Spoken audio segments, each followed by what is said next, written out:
information out of the object itself once it's just outside the historical and cultural context and geographical as well that it once existed in. So it's very difficult to interpret because sometimes the object itself wouldn't carry the full info. It's very difficult to grasp. But if you have like some hieroglyphic inscriptions, fair enough, but sometimes you don't always have this type of information to trace the object to a specific context, so it's very difficult. Especially when you find an object for which there are no direct parallels. Exactly. It will be extremely difficult to reconstruct a posteriori, you know, in what sort of original setting it might have been used. And of course there are numerous fragments, well, of inscriptions, but also of statues that may well join to other fragments. But it's of course like looking for a needle in a haystack. If you, I mean, it's hardly possible to try and locate the missing fragments, join them together, and possibly identify the original subject of the statue, for example. But that's if you manage to get the statue itself. Once it's looted, there is a possibility that we don't find it again. Right. It disappears. It's very difficult to trace. Keith, sorry, you want to say? Well, a point I would make is that since the UNESCO Convention and certain other problems, there's been this disassociation between the trade and academia. And if there's no will on the part of academia to publish material in private collections and circulating in the market, then you can't hold the trade solely responsible for the sort of lack of archaeological data. There has to be a will to publish the material in the first place. Well, yeah, the situation seems to be quite varied. Some people are quite happy to incorporate, at least in their studies, perhaps of a broader scope, to incorporate material that has been on the market or is in private collections. I do not shun that myself. Again, why would you, when again, we've been saying it again and again, when it all comes down basically to documenting things. If you have I don't see what would be wrong with that. But there seems to be no encouragement of dealers and collectors to loan material to museum exhibitions, to get things published. The argument is that as soon as you publish it, it increases the value. Now, if you look at the current antiquities market, prices are skyrocketing anyway, and it's more to do with having that provenance than it is to do with publishing material. Publication by itself, is you not know, a going to recent increase publication is simply not going to have that effect. I mean, yes, it might make it more interesting to someone who has maybe more intellectual engagement with that piece for that purpose. It may actually have the opposite effect, because I was tracing the Old Kingdom Pehanuka reliefs through the market and couldn't find any with a provenance before 2002, which meant they'd all been recently uncovered. This also brings us back to the need for the dealers themselves to publish what they have for a short period of time in the public domain. But dealers are not academics. Their ultimate responsibility is to produce a sales catalogue and sell the object. But I think it depends, doesn't it, what you mean by documentation or publication, because it's quite interesting. We've talked about academics, and Keith, you mentioned that sometimes they're reluctant to publish, but then we also have the dealers themselves, and we talked about how the auction houses actually in many cases now are very good, and they don't necessarily need to have a great deal of academic input if it's just a photo. And that's what I mean. I mean, I would count important. auction catalogues as publications. You know, we don't expect full translations of the inscriptions and so on. What we want, what everyone wants, I hope, is simply for at least the pictures to be there. And that is something that is relatively easy to achieve. Everyone can handle a digital camera nowadays. We can all create our own websites, including every single dealer. And there are some dealers who are very conscientious about it and actually create archives as well of previously sold material. It does happen, but it's by no means standard practice, which is unfortunate. And I can certainly acknowledge, recognise that, of course, there's often no expertise to even supply very basic descriptions of the pieces. Captions to the photographs may be laughable to an expert. But again, this could be improved, and the dealer's own air of expertise could be improved through closer communication with the people who have that expertise. And it's not as if they are difficult to find. I think one of the difficulties for the market is with archaeological material is the value is not necessarily monetarily. Value. It often can't be. Yes. You know, we laughed before about if you have half a dozen, sort of stereotype scarabs, they're not of any real value, but there may be some They are to in someone. that to an archaeologist studying that material. They may be, and as I say, it's part of the problem is the UK law sets a zero rate on export, but only for antiquities of UK origin. Antiquities of non-UK origin, the rate goes up to, I think it's currently 39. Yeah. I was 65. God, it was 39.5 last time I looked. Now it's 65,000. Well, that eliminates virtually the majority of archaeological objects. You're only talking about things then like the Gwenyl Lioness and the Crosby Garrett helmet. It's only when things leave the EU that there's a zero rate again.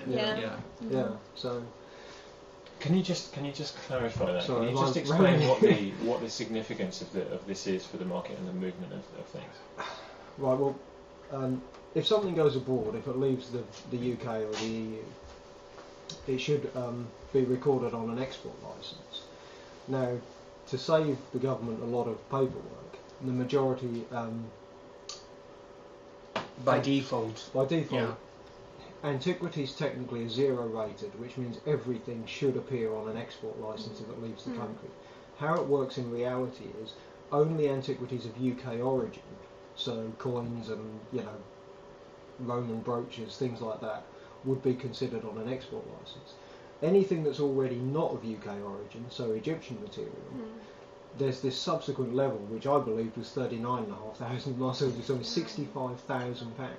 And it varies if it's got if it's come from outside the EU as well. So there are complications, but basically the government would only look at restricting the export of anything £65,000 and above. And in the terms of antiquities, that's a very high level. And plus, they're also. And we're trying to say, the archaeological value might not be in the monetary. So, in other words, an object sells for £64,000. It might be the most important inscription to Egyptologists. But unfortunately, the expert advisor will not be consulted because the price. I mean, they might actually be in a position to say that an object is worth much more. But you may they will not be consulted that because that's not how it was. How it was sold. Practically, it does work differently. Practically, it does work differently.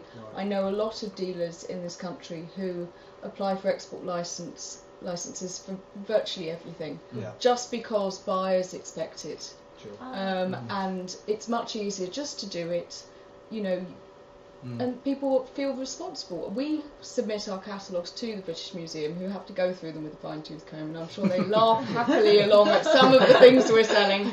And will come back to us via the Museum Libraries Archive Council and say, these pieces need an export license, and they can be of much less value, and then it's not quite as straightforward as that. But it can delay exports for months, so some dealers will just send them on their way. Can I just ask, to what extent is the presence of fake objects on the market, is that a problem? I mean, that's a nuisance for all of you, one way or another. That's very difficult to estimate because, of course, a lot of the material never makes it into a catalogue. But a lot of it is sifted through before it, there is a copious amount out there. There's a copious amount. Oh, there really is. And that's a reflection, presumably, on the market, because the production of fakes only happens because people want to make a buck. But some of them are from very old collections. I mean, that's always the most interesting thing when you get someone come in with a good provenance, and it's a massive mixed bag. You could get 75% is totally fake, and Granny brought it back from Egypt in the 1920s, and souvenir tats. Just Granny went to the wrong dealer. I mean, you'd have to define within that the sort of Grand Tour souvenirs and things that have been partly original and been altered, and where do you draw the line? If it's if something has been an original antiquity and has been altered, then how do you classify it? I was very interested in this idea, Heather, which you talked about, I think, first, that in Egypt there is not quite the incentive if objects are discovered on land for the finder to make this known, and that's because of the law. And Maddie, I think you first mentioned the portable antiquities scheme and how it works in this country. Do you think there's any possibility that with a change in law in Egypt, we might get to a situation where more antiquities come into the sort of the realm of being known by academics? Can I drop in for a moment and add something to that question? I actually thought that at least originally there was an idea of creating offering a supposedly reasonable compensation. Yeah, that's what I was going to say. Does this still exist? Well, how does that work in practice? In 2009, when they issued the new last law with let's say more charges on looting, even graffiti and everything, it was very detailed, like 39 clause. And then there was the issue if you find something on site. Let's say you're building you're building a new building, and then you manage to discover some things on the way. You're supposed, like within 48 hours, and it says it's strict 48 hours to go and report it to the nearest SCA office to the area where you live in. And then after that, the SCA would send like some sort of a committee, and they would supposedly document the piece and try to estimate whether this is a real piece, fake piece, how authentic it is. And then the thing about the law here is you could be rewarded and it's a reasonable compensation, but the law doesn't specify how much that's the compensation. It doesn't say what is reasonable. That's very stretchy. And then again, in the definition of antiquity, it says it has to be something with historical and archaeological value. That's the definition in the law, and that's again very subjective. How can you define what is of a historic value or what is of archaeological value? So it ends up, you do the committee, and they tend to take the piece back. And in most of the cases, the people who find such pieces get nothing. And there was the case like last year, again in the summer, in Samanoud, they are building a new hospital just behind the temple of Alexander the Great, and they discovered 2 stelae. And in that location, I would assume this is a very important discovery. This is something that should come out to the world. But then it happened that the SCA and the committee, they've been there, they've taken the pieces, and then nothing. You go and try to trace the pieces, because like they would have been of interest to me or of anybody, just to see how it would work. It's once it is there, nothing. You don't know how the system works. There must be a certain system. There must be a system they have, of course, because if they do possess a piece, it's a lot of bureaucracy, a lot of paperwork. So there must be a system of documenting it, and there must be somewhere that they store it. But how public this is? No, but like I don't think it is public at all. And for the people who are living there, actually, like when you speak to them, they thought of it like, okay, I went and reported not because of my own integrity, because I didn't need any problems with the government. That's the idea people would think of. And him as being uninformed about the law, he doesn't know that he has the right to ask for a reward. He doesn't know, and he's not told that you're actually supposed to have a reward. And that's again another issue. That's it's another problem, because there are a lot of, again, social implications, political implication within it. Like if someone, like in this area, you wouldn't expect a very high level of literacy, and I'm speaking about literacy in the sense of reading and writing. You wouldn't be familiar with the laws, and it's quite difficult. But then I think it's the roles of the inspectors of the area to inform them that this is your right, because at the end of the day, that's how the law is supposed to be more effective. That's how you're making it better than the law that you had before. But then again, it's not implemented. None of the people got rewards, and it ends up the case that you either go report it and then you send it to the SA, you get nothing, or you don't report it at all. Maybe you wouldn't sell it, but it's just like you don't need the hassle in your life. That's your life is difficult enough. And we have to think of this as well. It's not the Western mentality we're dealing with. There are other problems. There are other geographical implications and social implications as well. Like him finding this, he wouldn't think about as a piece of antiquity. Not that he doesn't have like any sense of pride in his heritage, but it's the sense of he doesn't need more hassle in his life. His life is difficult enough, so I wouldn't make it more difficult by engaging in the government with any sort of controversial issue. That would be something very controversial. And something else again, apart from the artifacts or finding things on site, there is the problem if you find something on site, then the SCA has the right to claim the land. And that's again another problem. If this is your land and you're building a house for yourself and your family, now the SCA is claiming the land. They have the right either to ask you to stop any building activities, or you can presume doing it if they are not intending to do any archaeological surveying or whatever, but it remains the property of the SCA. You only own the house. How does it work? How can you own a house without owning the land underneath the house? So it's problematic. That's why you really need a reasonable compensation. Exactly, exactly. And they shouldn't like own the land for more than maybe 6 there months is no or something. time period. Yeah, No, because they have in the law they have the right to retain it as long as they think it's appropriate. And then it's very stretchy. It was very detailed in the sense of the charges that was given on looting, on trading, on everything. But then when it comes to the aspect of the rights of the finder, the person who finds this antiquity, or he happens to be living somewhere in an archaeological context, it's not very clear.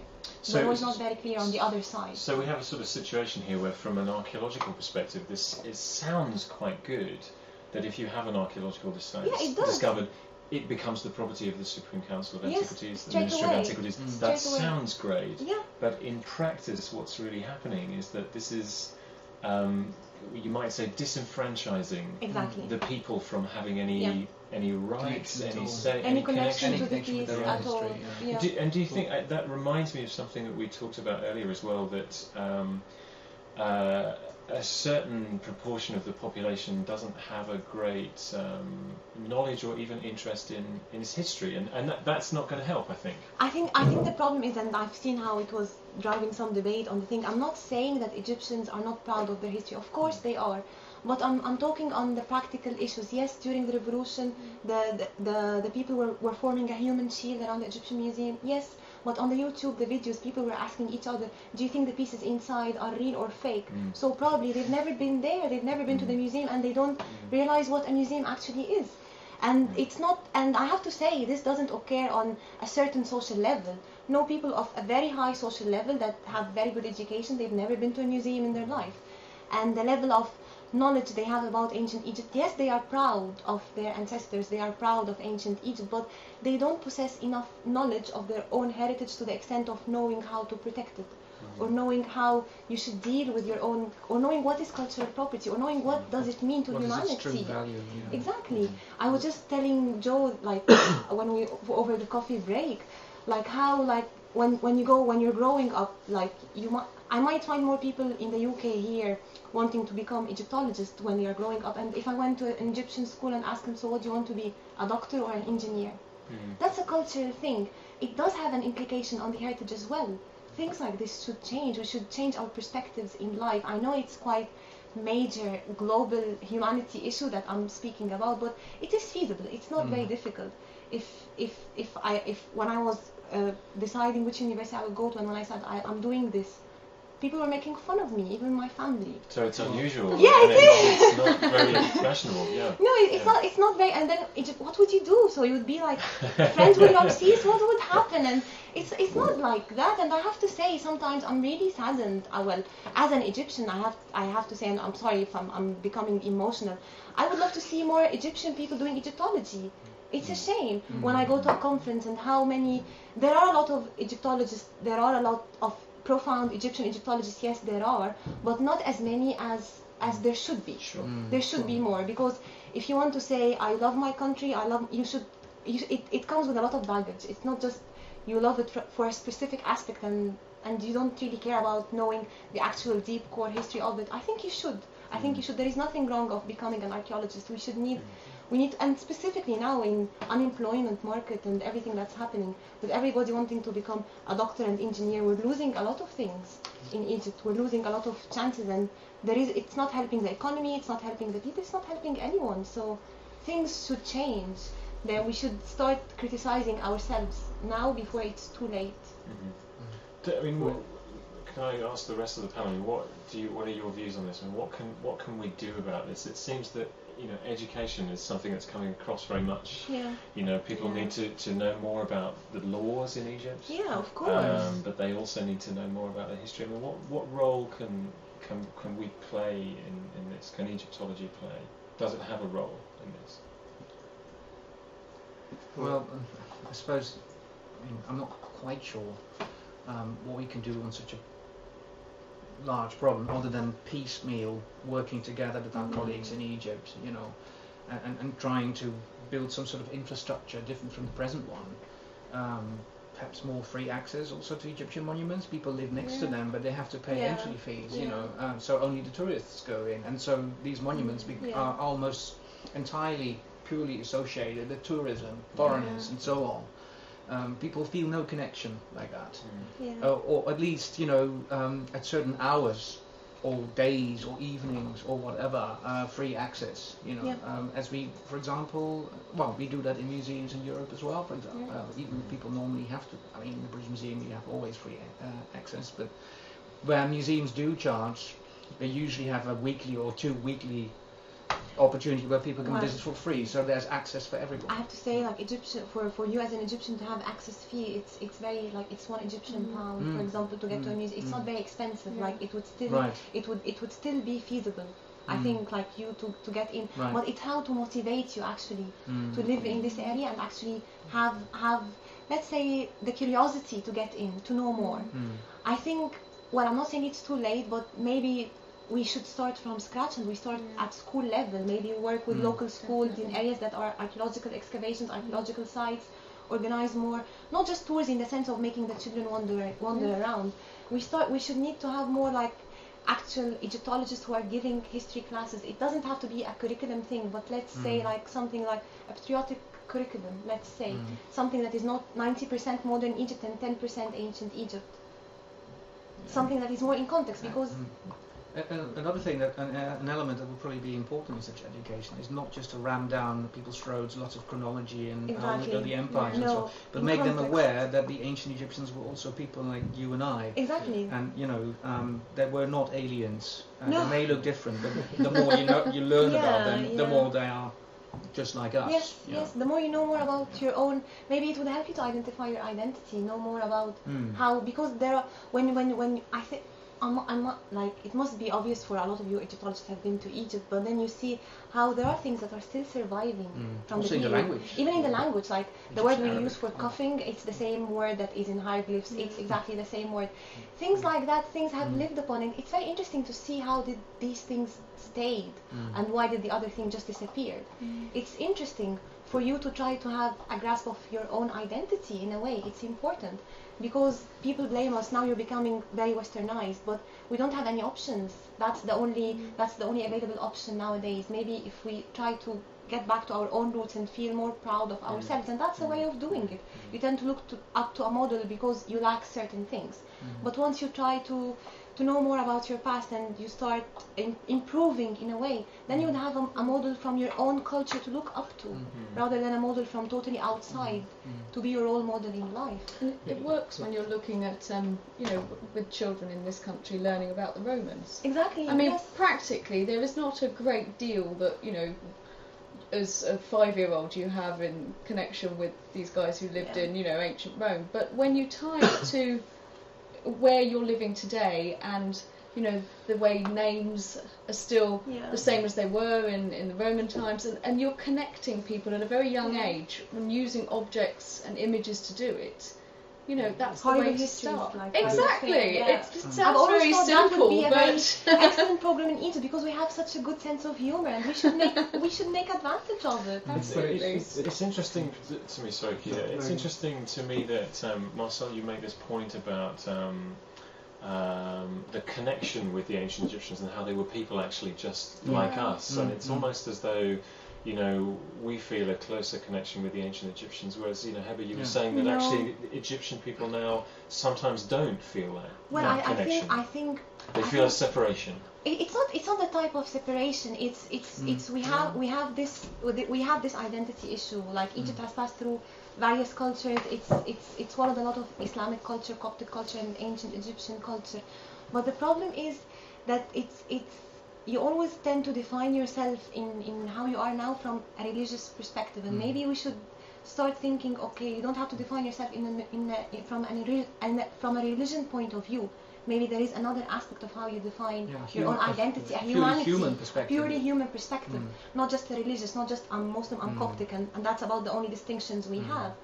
but there should be something that is done more. And the problem I've always hated, I have to say, about Egypt, that we only, okay, if you talked about ancient Egypt in, let's say, discussion like that, they would make fun of you. But then if something happened and we need to glorify ourselves, we need to prove to ourselves, no, we can do it, we bring back ancient Egypt. So we only bring it back not only at times of crisis, but at times when we need a model. We've built the pyramids. Well, and then so what have you done since then? You've built the pyramids. Who actually have built the pyramids? Do you know anything about how the pyramids were built? Nothing. But you just say, I'm the descendant of the pharaohs. Name 3 pharaohs that are not Ramses, Akhenaten, or Tutankhamun. You wouldn't be able to. And it's a shame if children here can, and there they can't. But equally, it's an economic question, because in this country, we, where Egypt has done very well, as in how it's promoted its history abroad, and this idea that it's a continuous civilization that's lasted in the same place, from the pre-dynastic times right through to now, as some continuous heritage. That's how the Egyptians promote it to us in the West. Now I'd say it's really an economic question, because in the West, although I come from a historic area of Suffolk, I wouldn't pretend to claim direct ancestry back to the Anglo-Saxon Roman times, and I don't particularly have that much interest in that history anyway. I've got some interest in the how a horde of Roman objects managed to get looted and end up in the Metropolitan Museum, and when they'll be returned. But I don't claim them as my own ancestors. It's very much an economic question. We have the economic power in the West to have the luxury of the time to be able to study this material. And I'm mindful of the fact that the Egypt Exploration Society was created specifically because of the destruction of monuments, and Amelia Edwards' concern of sort of limestone temples being turned into lime to be spread on the fields. And the danger is, the more, Chris, you mentioned the word disenfranchise, and the more you disenfranchise the people from their own history, the more worthless it becomes. And eventually you could potentially end up back in the same situation where it's just a bit of old stone, I might as well use it to make lime for my fields. Do you think, I just want to pick up on one thing there. Somebody's mentioned online that the possibility that archaeological teams could get involved in educating the local communities. I mean, is that possible? Do you think that would be useful? Of course, yeah. Some of this is happening already. It's happened in Hierakonpolis, for example, in southern Egypt. Well, I wasn't personally involved in that. I wasn't there when it happened, but local villagers were invited over to come and see the monuments that the Hawagas were working on, and to give them a sense of why it is important and why they should be proud of these things. And it was very appreciated. So it does make a difference. I think it's very important as well now. Like it's showing off in all of the Arab world how the youth is quite important. It's a key element that you've been discharging all your life, and now you realize, no, they actually do have potential. So when you think about it, like in most of these villages, they are always keen on the children going into education, going into like schools, and maybe they didn't have the chance to do it, maybe their children would be. So maybe we should invest on these even as well, like the upcoming generations. That would be a long-term investment. Let's say that's what I'm saying, like doing activities for the kids in the area, trying to make them understand how this is working, as you said, why this is important. Like people of ages that could take this forward, and then I'm not sure that would stop problems with looting or whatever, but it might. You never know. Once you have a sense of that, no, that actually this is mine, this is all of ours, this is cultural property. So maybe things would change. They wouldn't change 100%, but the percentage might change. And then again, I have to say, like we have, which is something that just came up to my mind now, we have this thing that people loot because they are poor. We're looking at the looting scheme happening now in Egypt, like from the stories I've heard. They are not actually the poor people who do loot. They are actually, they are proper looting gangs. They have, if they are poor, how can they afford going in the site with guns? It just doesn't make sense. It's not this, they loot because they are poor. No, actually the poor people have nothing to do with this being poor, rich. It has nothing to do with this. This is very organized, and it happens in specific sites, and I think if there is the will to stop it, it could be easily stopped. because it happens in specific sites and it happens rapidly. They don't just loot once and then disappear. They sometimes go to the same site more than once. So I think these things and of course, have to stop. The authorities, or what's left of the authorities, are often themselves in cahoots with the the plunderers. So, I mean, it seems that this is a problem on many levels, isn't it? I mean, it's a kind of a situation that's exacerbated by the lack of education. I mean, it seems to me that looting might be started if there was more of a appreciation through the country of what's being lost. And what is the role of the ministry in this? Do you think that they could do more to require archaeological teams to educate their? Well, I think they have the advantage that if you have an office in each governorate or in each city, and well, maybe the problem for foreign archaeological teams that the language, there will be a language barrier, of course, and they have all inspectors, they speak Arabic. Maybe and the times where there is no archaeology going on, maybe they should work with the people. Like, why not? Why not teach the people? Okay, give tours. Yeah, give tours. Why not? Why not make because we have a university in each governorate, and you only go to university where your geographical location is. So if you're Tanta, if you live in Tanta, you would go to Tanta University. So why don't we start maybe not protecting the sites, but making the students, the university students, go work in the site. They don't have to have archaeological interest. They can do anything, not necessarily related to archaeology. They can help in the protection. They can help in cleaning of the area. There are lots of things, lots of ideas. Yes, why not? Like it's as you said, like it's how you get connected to the area where you live in. There are a lot of ways of doing it. It doesn't have to be very strictly archaeologically related. There are various of ways of doing it. Even you get a storyteller to tell the story of the city since pharaonic times. These are things that could easily be done, but they just need. Yeah. This is what Walter Alva did in South America: is to tell people, instead of looting for pre-Columbian gold objects, work with the archaeological teams and create visitor centres in the local communities and get the local communities to understand and appreciate that history and get involved in its, have a vested interest in its protection. And I think, sorry to interrupt you, but before I forget, there is something else I was thinking of. Maybe it's about time that even inside Egypt we start having private organizations. We don't always have to rely on the state on doing everything. We have a lot of people who are capable, they have the money, they have the expertise. Maybe we should start investing in ourselves. We should start investing in having a charity organization of Egyptology that is Egyptian. Why not? Why don't we do this? Why don't we start? They don't have to be all interested in ancient Egypt, but maybe we can start touring around in social clubs where the fancy people go, and then you start having donations, collecting money, and then you can start doing more feasible education things on sites that is from purely Egyptian money, if nowadays foreign funds are becoming very conspiracy theory type of thing. There are ways that we can help ourselves as well. We don't have to rely on the ministry in everything. Like, if we organize some sort of a private organization that is mainly from people who are amateurs, you just need to contribute your time, let's say, and then you try to talk to others, collect funds or whatever.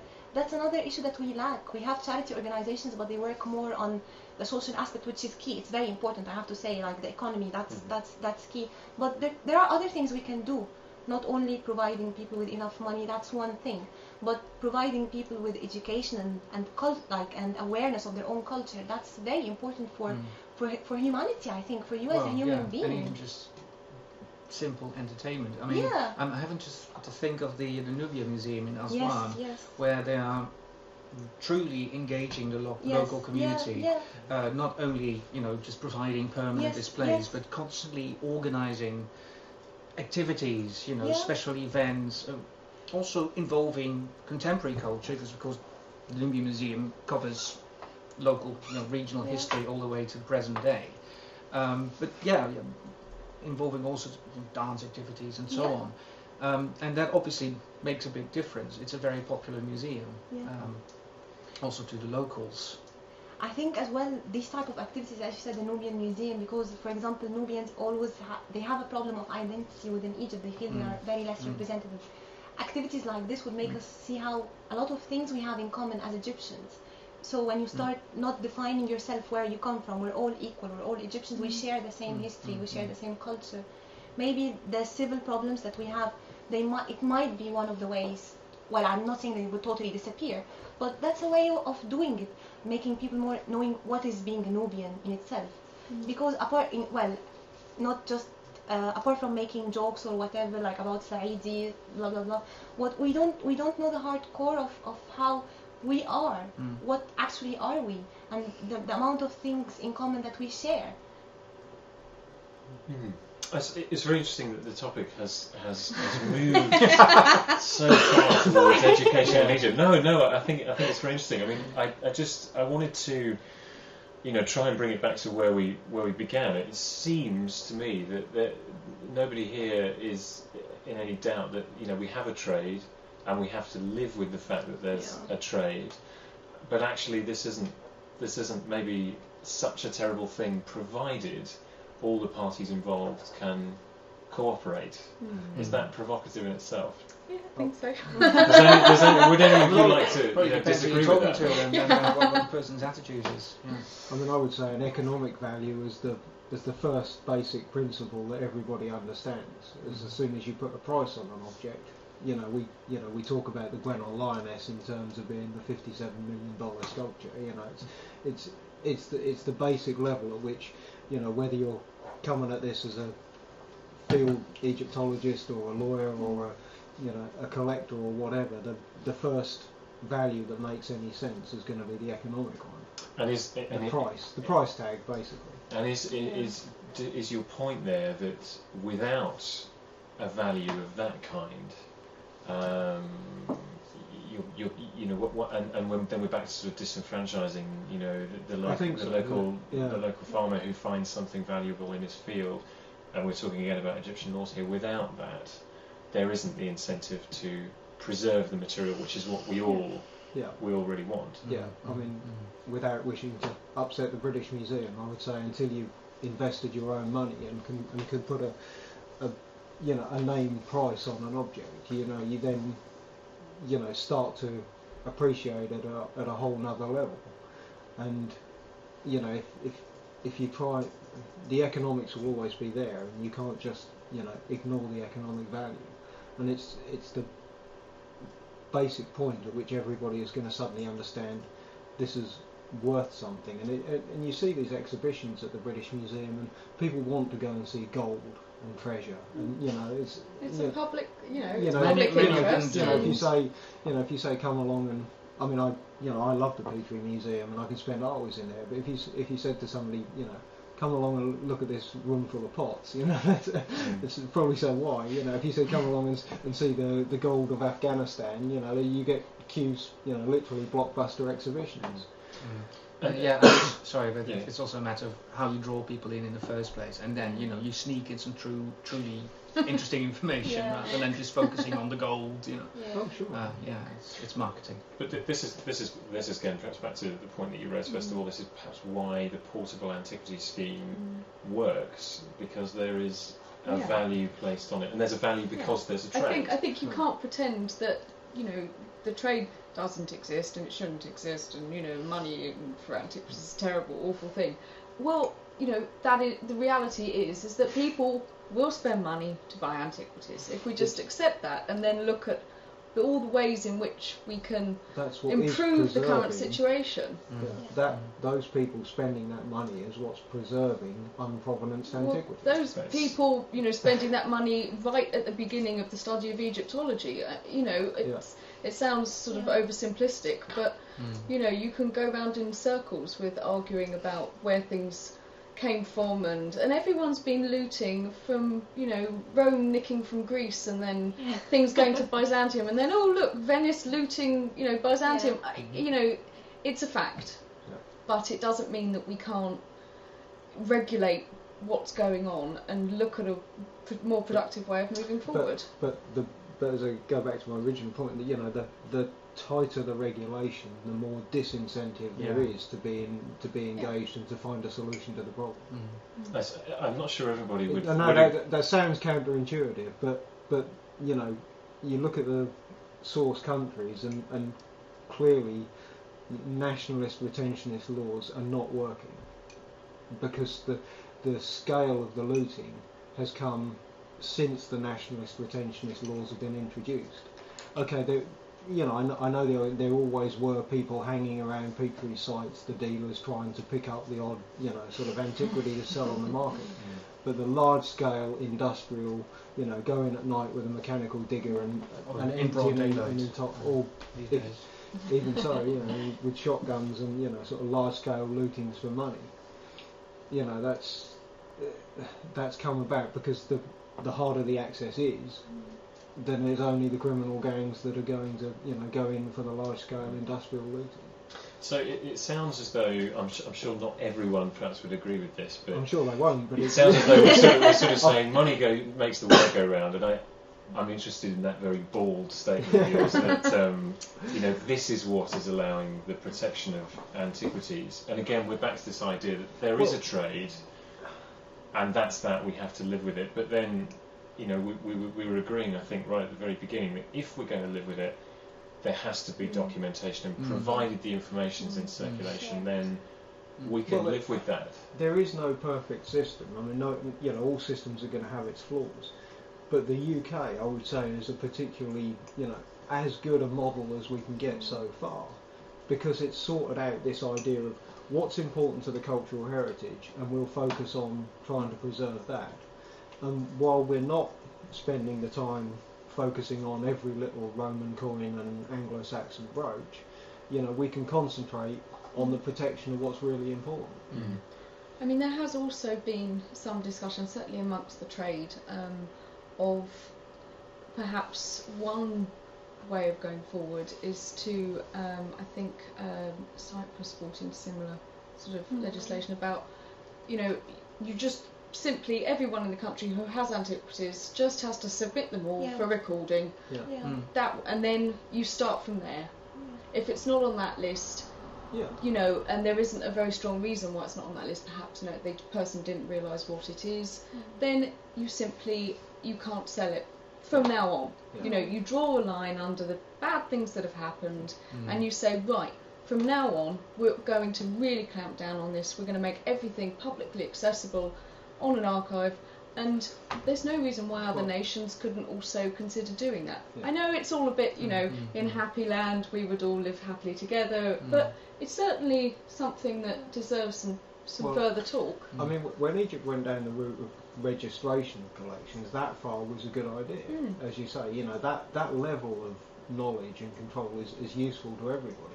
It's once you start putting it into state ownership, and then the state has no interest in, you know, the preservation and study of that material, that it becomes worth it. It's saying if you want the option of selling your object in the future that you bought, you know, with all good faith, register it. And there you go. But then the problem is, what you're seeing now is generationally there's now objects turning up at auction with a sort of First, Second World War provenance, and the anti-trade archaeology establishment has always said, you know, oh, the granny's attic, you know, provenance can't be true. Well, you're now starting to see... Believe me, yeah, and I've spoken to people who having said... seen some granny's attics. But you are now, you know, you're now seeing material coming on the market that has a Second World War provenance, and it has, you can see it's that generation is dying out, and another collection is now being recirculated. Exactly. So it's not entirely bogus. No. Can I just ask, this is perhaps provocative, if we were to be able to conjure up a kind of Cyprus situation where every Egyptian object, doesn't matter where it is now, it's in a museum, it's in a private collection, if everything was in a database, from an academic perspective, does it matter where they are? If the documentation is complete, it probably doesn't. You know, photographed from every angle and so on in good light, you know, so you can actually read the inscriptions and make sense of everything that's on it. Probably not. And Heather, can I ask you from the Egyptian perspective? I appreciate, you know, you can't speak for every Egyptian, but I'm trying. You know, as an Egyptian. Well, I think there is no harm in that at all. Well, at least we would know what's out there. It would be helping us as well. Like and as you said, but then again, there is a problem that, for example, this happens and we have this database, brilliant, but this would be something that is all over the world. Would it happen in the case of Egypt as well? Does Egypt have to digitize everything they possess as well, put it in the same database? Well, I'm not, without talking about practicalities, just if you could magically do that. Well, that would be brilliant. Yeah. That would be perfect, because specifically in Egypt we have a problem with local museums, not the Egyptian museum that has been sold, but with local museums, archives are still like paper archives that are written in Arabic, very inaccessible to everybody. So that's the problem with the UNESCO Convention, because it says for an object to be returned to its country of origin, it has to be on a national database registry. Now, you know, I don't know. Pick an archaeological site in Egypt at random and say Tanis. You know, not everything from that entire site is going to be on a database. You touched on quite an important point there that we haven't really, I think, made explicit yet. And it seems to me, I think we probably all agree that in the case of Egypt, certainly, there's such a massive amount of material still in the ground, coming out of the ground, on the market. I mean, is that fair? Is that something we need to emphasise? Egypt has a massive, phenomenal problem, if you like, with that. You know, if you walk around the dealers around Blues, why would you want every little Ujjat Iophorus amulet on a database? I mean, what benefit is, you know, you're going to find yourself swamped with millions of objects, and the majority will not be worth recording. But that's why you would maybe want to establish some sort of routine communication with experts who can determine which objects are truly important, no matter how small they might be. Yeah. But how does sorry? How does an expert determine that? Well, an expert can tell you that an Ujjat eye generally is not of great interest, but you know, and maybe many Shaktis are not of particular interest either, but some of them will be, and so on. When you leave it to an expert, the problem was like the UNESCO excavation, the rescue excavations in Nubia was, you know, they couldn't understand why one expert was finding only prehistoric material and one was only finding, you know, sort of late period material, because they would, in order to do rescue excavation, they dug straight down to the level that was interest of them, took out everything they wanted, and abandoned the rest. You know? But then again, I mean, the portable antiquities scheme, you know, yes, all sorts of little bits of stuff are recorded. I mean, you know, when you see the Treasure annual reports and you go, oh gosh, it's a tiny fragment of gold. Well, that's fascinating. It's still there, it's still recorded, and, you know, I mean, if you're going to do it properly, I suppose. And, you know, we've got lots of people who I'm sure would be very keen to, you know, intern and volunteer, you know, undergraduates. You know, there's a massive pool of people who would be very. It's not particularly laborious just to take a few pictures. No, you know, it's not about writing a catalogue even. It's just making pictures. But I think rather than trying to create one huge database, I think, you know, the simplest way forward is for, you know, museums to start exhibiting antiquities, for academics to start publishing again. And, you know, these are quite, you know, easy small steps to take without trying to database, you know, an entire country's history. It's all part of, you know, a big puzzle, I suppose. You know, there is an overall, you know, hope that we will be able to have a database, but there are lots of things that are going to. Right. I mean, some measure of coordination is required, and those who maintain the database can also classify things and so on. So long as the simple pictures could be provided, similar to the. You know, the portable antiquities. I mean, you know, we photograph every Ujjat eye. Engage collectors. You do it anyway. Stop calling them you know, stop calling antiquities collectors looters and start engaging them in the debate. Yeah. Absolutely. Can I just ask just one specific question which has come in before I think we perhaps look at sort of wrapping up? Keith, why was 1970 chosen as the cut-off point for the UNESCO convention? Because it was convenient. The UNESCO spent about a decade beforehand preparing with, you know, how can I say this quickly and fluently? The Aswan Dam project and the threat to the Nubian monument suddenly awoke the world's attention to the fact that cultural heritage wasn't always there and that it could be significantly threatened.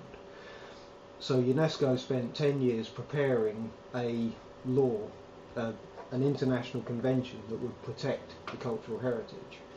And what happened is, because it's reliable on countries signing up to it, the convenient, easy thing to do was for everybody to decide that the date of the UNESCO convention would be a cut-off point, rather than trying to determine, well, Egypt signed in 1973, but they kept an Antiquities law until 1983, and the independent law supersedes the international convention. So how do we disentangle everything that happened in between? The UK didn't sign up till 2002, so it's just a convenience for non-legal experts to understand. If we say 1970 is a cut-off point, then everybody can follow that. Thank you. Okay, I suspect we might get a bit more discussion still out of this, but I think we probably need to start wrapping up. It seems to me that there is an issue to be addressed here. Something that's of interest to me is that in the discussion we've had here and in the discussion online, there hasn't been a huge amount to do with who owns the objects or where they are particularly. And we were saying just now that that's not so important. What is important is having the information and the access to the information. And so the problem is when that gets lost. And I was wondering if I could perhaps put to each of you the question, if there was one thing from your point of view that could be done to improve the situation, what would that be? Maddie, do you want to go first? I wonder if in your case, if it might be more acceptance of the trade on the part of the academics. Is that fair? I think yes. I think if we could, from my point of view, if we could replicate, the situation that we largely have with Egyptologists, who I think actually tend to be more open-minded about this issue. I would like to feel that in all the other areas that we handle, which it's a massive wide scope, that everyone would be sort of on board with the idea that we want to publish as much as possible, we want to check as much material as possible, or archive it somewhere where everyone has access to the material. Personally, I think no matter how many people are willing to accept or not to accept, so long as there's a group of people who seriously attempt to document things, and it may have to be instigated from a museum, I don't know, some sort of liaison officers who can be entirely focusing on keeping an eye on what's passing through on the market, and communicating with those dealers. And simply recording material. So actually, from your point of view, it sounds actually as though Bonhams is doing quite a good job. But the problem is that the smaller dealers who are far less visible, and who, as I said before, you really need to visit them to know what they have. And a lot of academics presumably refuse to do that. And so once you've met some of them, they will actually get in touch to ask for some advice and questions about authenticity and so on. I think if people feel they're not going to be judged, then they're more willing to. There are other auction houses that will take the material, though. The more critical and the more intensive your research is, which means the material will just move on to other auction houses. I wouldn't talk so much about research. That's a separate thing, and the academic articles about any given object. Okay, that's a separate story. No, I'm talking about the provenance data and authenticity. Sorry? I'm talking about the provenance data and questions. But it sounds a little bit to me as though, on the one hand, the auction houses are willing to engage in a dialogue, the Egyptologists are willing to engage in a dialogue. But maybe that dialogue just needs to happen a bit more. You say if you go to the shops, actually the dealers are willing maybe it to needs engage, to be in some form institutionalised, so that it becomes less of a personal issue. Yes. And people don't think that every time they sort of put a catalogue out there, they're going to get some enormous long list from some nation saying, give me lots 1 to 250 back because they're mine. Well, and don't write books with titles with the loot and plunder and rape of heritage. So the idea that the narrative that nation A goes to B, steals things, takes away, and this is you know this is terrible. Actually, isn't something we really buy into, and it's actually preventing people from engaging in the debate we need and the discussion we need.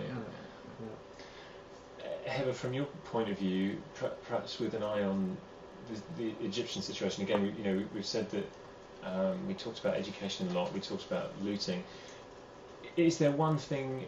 Is it law? Is it education? What's the one thing you think would improve the situation? Well, I think the law does exist, but the way it is implemented or the way it's enforced, it's not actually doing what the law is supposed to do. So there should be more awareness of the law, specifically if people are actually aware that the sites they live in are historical, if they are looting in their houses. So there is this sense of like word of the mouth in the area whatsoever, but they need just to be educated about the laws of antiquities. And this is something that it's not common knowledge. You'd only know them if you search for them. It's not something, it is public, like it is public in the state newspaper once it's issued, but then in order to try to find the phrase or the clause, that's quite difficult. It's not something that is very accessible. So I think given that already the SCA does have offices in each city, I don't think it's problematic to inform the local communities. It's not, because word of the mouth works pretty well in Egypt. Like it's something that we rely on in a lot of things. So that would be the key. That's the first thing to do. And education, it remains, again, as I said, it's a priority that I think we should start from now. And we might not get the results straight away, but it's a long-term investment that I think is pretty much needed. It is needed.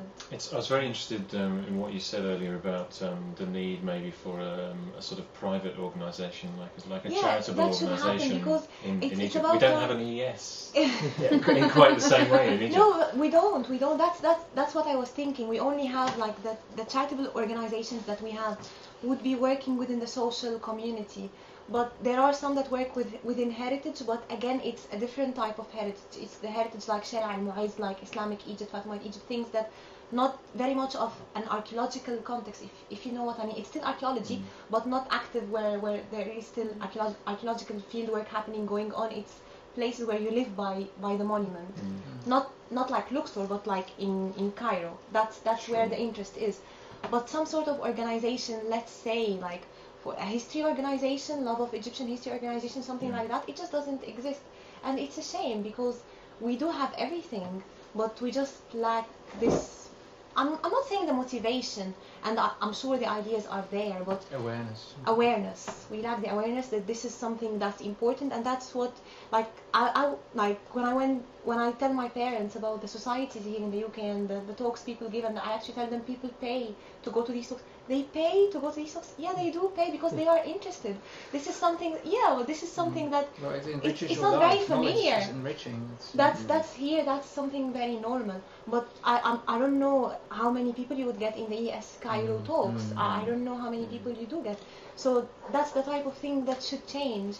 Maybe at first it wouldn't be appealing because we tend not to like very academic things, but if we tried at first making it in a non-academic atmosphere, something as with horrible histories or something, as like maybe a drama or like a theater performance, why not? We can start educating ourselves, and at the same time I think it would be rewarding that for once we're not waiting for someone to come to educate us. It's not again the conspiracy theory or the colonial ideas. It's us trying to do it for ourselves, and I think that's key. If you are refusing anybody else to help you, then maybe you should really start helping yourself. Sure, yeah. I mean, I think I do wonder if those of us, at the EES one way or another with lectures in Cairo or elsewhere, or with our archaeological teams, we should be doing more. So, an interesting point, just online, picking up on some of that. We talked about raising awareness of the law. Yes. I wonder how much Western archaeologists working in Egypt know about the laws. Do you think they should know more? I wonder. I think.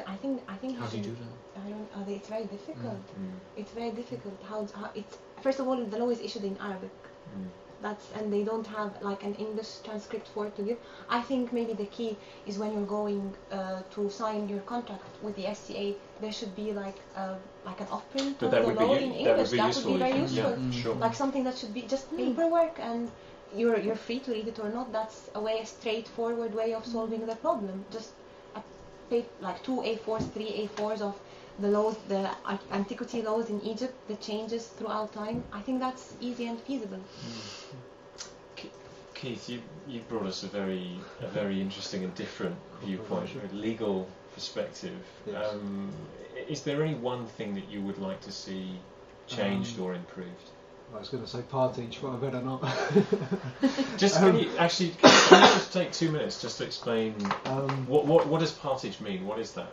Well, partage was the old system where at the end of an archaeological season the material was published, as you know, all Petrie's publications, and he photographed all the objects, and then there was a division of fines between the Egyptian authority and the excavator, and then so half the material could then go back, and he either gave them to museums or was actually able to sell in the open market, keeping the antiquities, a legal licit antiquities trade of provenance material flowing. And you know, that's what we've lost by these sort of retentionist laws, is the information that goes along with the archaeological finds. So because somebody like Petrie and lots of other archaeologists who followed him, yes, was allowed to remove objects from the country, but only after thoroughly documenting them, and then presumably there exactly always happen. No, sure. Terribly frustrating to the later generation. Let's just say by the standards of his day, he did a decent job. The intention was there anyway. And you would say now that is better, I think, than what we have at the moment. I think if you have a system where some material makes its way onto the market, and it's not true that the antiquities market only wants perfect, complete objects. With archaeology, there's sort of an understanding at the low end of the market that material gets damaged and gets broken and you get fragmentary remains. And some people just like the whole idea of holding a piece of history in your hands. I know that's why I collect. I'm getting off point here, what was it? So, you know, as I say, it may sound counterintuitive, but I think partage would actually benefit a country because, you know, you've then got a system in place to document and record things, and to know, then it's easier to notice when something illicit does come onto the market. Because if everything else is originating from an archaeological provenance and is catalogued and has a history, then when an object turns up that doesn't have that associated documentation, it raises red flags. So, you know, partage work, you know, I understand for a country like Egypt, it's that thought of colonialism, that it's the West coming in, taking their history again, and you know, nobody's advocating that. But, you know, even in the day when partage happened, the Cairo Museum was operating its own auction house, and what would happen is, you as an archaeologist at the end of the season would bring your, you know, hopefully hundreds, thousands of objects to the museum to be assessed, and you know, you would ultimately get to be redundant. Yeah, you would get your half. The half that you may assume that the half that went to the Cairo Museum was for exhibit, but they were, as he was rightly saying, you know, they would say, well, the majority of these things are not worth putting on public display. We'll auction them off to the dealers and things anyway. And the problem I have is, you know, this documentation. You know, you're asking people to keep documentary records going back decades. I mean, I know what I should do as a collector, and if I keep records of things I buy now, you've got to hope that, you know, touch wood, if I live another 40, 50 years, that if my children or grandchildren or whoever inherits, you know, that they're going to hang on to the documentation. And that's only because it's important now. Yeah. And I know that, and that's not reasonable. It's not going to happen. If your photographs and your notes of your shabti or whatever it is are submitted to a central database, then it doesn't matter if your family burn your documents. Exactly. Much better to always have access to the object. We all know, we've studied objects, that it's much better to be able to go back to the original. But if you've got the documentation, that's much better than something being in a private collection and being a total secret. Right. And equally with museums like, you know, in Egypt, very sort of archaeologically rich countries, I mean, okay, everyone gets slammed in the West, all museums if they're trying to de-accession, but there's certainly an argument to be had about if it's done properly with proper publication and openly. Full photography. Yeah. Then what is so wrong about that? It's benefiting that museum who perhaps need the money for other important things. And equally, collectors used to be courted to loan things. We used to have things like the Ortiz exhibition at the Royal Academy, and we don't have that now. It's deemed it's all to do that.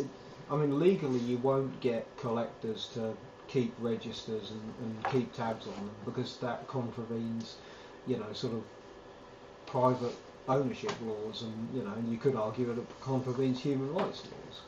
But there has to be another way of addressing the problem. So I'm in agreement with the panel that the more documentation and the more we record these things, the better. Yeah, someone's got to do that work, and the problem, of course, is deaccessioning is a practice that still exists in America, and until now the problem has of course been that often no documentation was done at all, and even if it was done, if any photography existed, it was not necessarily exhaustive. A coffin has many sides. If you only take one picture, you can't see the rest of the coffin. It's therefore become unavailable for study by future generations. And to ensure that things are really documented to the full is quite something. Maybe we need to create a national dedicated sort of positions, posts for people. Deaccessions person. Either something within the museum, consistency, or an overriding. I think we're going to have to wrap up. The debate continues, but I think we can all agree. We just had a comment a couple of minutes ago online that education and collaboration seem to be the key, and it seems very. It seems we all agree that we need the recording. You need collaboration. We all accept that the trade exists. We all accept that that there are antiquities outside Egypt, inside Egypt. But as long as there's recording and collaboration between the dealers, the Egyptologists, the person who perhaps might dig up a stela in their back garden, and a sharing of information, which is the education part, then that's what we need. Did you want to say one more thing? If things are done well, it benefits all parties concerned. But of course, it's a very, very major challenge to overcome. Well, thank you very, very much, all of you. I've really enjoyed the discussion. I think the numbers online, the comments online, suggest that everybody's really enjoyed this. I think we can say this has been a success. The numbers of questions I've been getting here suggest that. My colleague Joe Kiffin is telling me that there will be a summary of the discussions on the EES website sometime in the next few days. I hope you'll feel able to carry on the debate online, perhaps, and we can perhaps continue once we've got a summary as well. If you think this was a successful event, do let us know. We'd like to do more of this kind of thing. Your participation is showing us that this is something that you want. The more of that, the better. So thank you again to the panellists, Maddie, Marcel, Heather, and to Keith. Thank you to Joe for looking after the debate online, and we'll see you again next time. Thank you. Thank you. Thank you.